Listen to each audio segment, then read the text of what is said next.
Now, News 5 investigates a recent rash of officer-involved shootings here on the Gulf Coast. One of those shootings in Mobile sent a police officer to the emergency room with a gunshot wound. And we had an officer-involved shooting just today in Creola.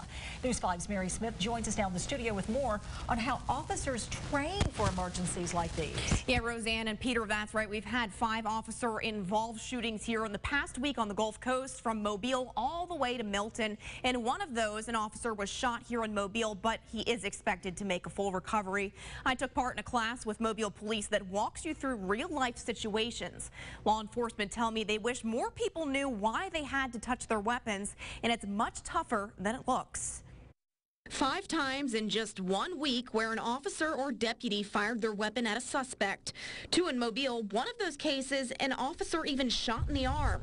1 in Escambia County, Florida, Milton, and Monday morning in Creola. We don't know what we're walking up to when we come up to a car. So I went through training to test my judgment. If you shoot by making a fist, it's going to be less accurate. Okay. We can do shoot and no shoot scenarios with the officers, just critical decision making in a short period of time. With a fake gun in hand, I interact with real people like officers do. And in some cases, I had to shoot. If you shoot too soon because you see a gun, it's just as bad as waiting too long and becoming a victim yourself. Turns out my judgment is pretty bad.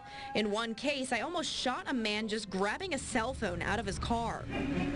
She hesitated, but you waited just long enough. The best thing in a situation like that, pulls him away. You really don't want him going in the trunk of that car. Because now you've got to make a decision whether or not whatever he pulls out is either a weapon or is it a cell phone. The same scenario played out over again, but this time the man pulls out a gun. Nope, show me your hands. No, show me your hands.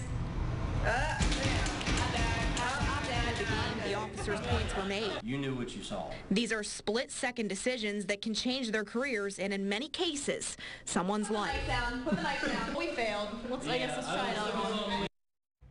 Well, coming up on Thursday, I'll show you what the Special Weapons and Tactics team uses in real life versus what you see on TV shows like the popular TV show CBS's SWAT. But for now, live in the studio, Mary Smith, WKRG News 5.